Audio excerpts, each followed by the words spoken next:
So my school is a weird school, and we talk about all sorts of random things, and one of the things that we've talked about in my ethics class is systems of learning.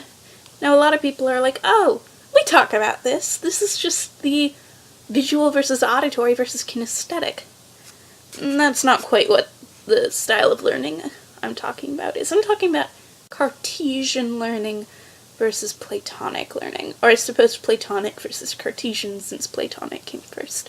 So, to reinforce the concepts for me, and to teach you all something new maybe, I'm going to talk about these.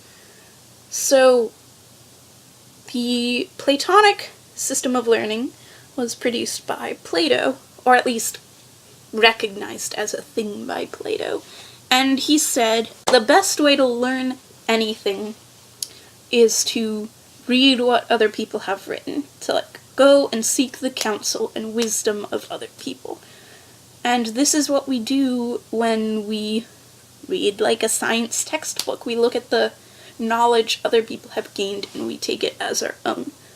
And this is the way that people did learning for a very long time.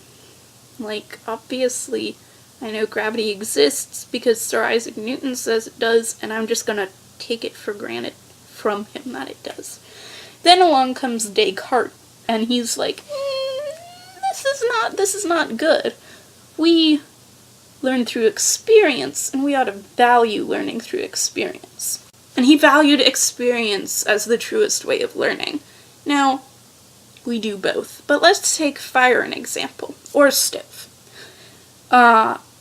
There's this thing that all parents have to teach their kids, which is don't touch a stove while it's on, because it's hot, and you're gonna regret your life decisions, my friend. So, this kid has two options. Option A is the kid can just take the advice of their parent who has learned it from somewhere. That would be Platonic learning. You just take it at face value, whatever. Option B is this kid can learn for themselves. Stick the hand on the stove and feel that it's hot through the Cartesian method of learning, or not, if they have one, a weird nerve disease where people can't feel pain. So obviously in that example, we would side with Plato. I don't think any of us wants a bunch of kids learning themselves just for the sake of knowledge. And it's easy to dismiss in that example. But there are plenty of times where I want to experience something for myself because I really want to learn what it has to offer.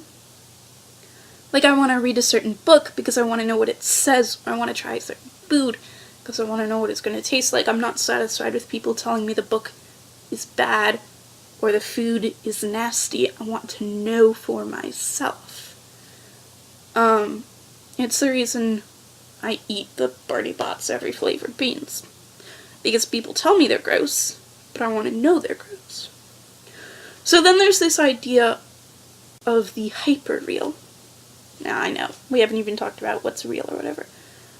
But so the hyperreal is where you take all of your Platonic knowledge of something, plus your Cartesian experience of the thing, and what you get is an image that is neither your experiences alone, nor what others have told you alone. And a lot of people say that the hyperreal is the truest form of knowledge. It's like when I met Dodie Clark, actually. This is a great example. Because I saw pictures of Dodie, I saw videos of Dodie, I had read people talk about meeting Dodie, I had all of this Platonic knowledge about who Dodie was, or is, she's not dead. And then I met her, and that was my Cartesian experience. And so now I have a hyperreal image. Of course, my hyperreal knowledge of Dodie is not as accurate as Dodie's own knowledge of Dodie, but that's a thing for you, an example. So, there you go. Just thought I'd talk that through, for your sake and mine. Which do you think is more important? And do you think it depends on circumstance, or is that always the case? And when do you think the hyperreal is a good thing? I guess when meeting Dodie, I'd say it was a good thing. And when would you say it's a bad thing, with the whole fire thing? I don't know. What are your thoughts? I want to know. I hope you have a great day.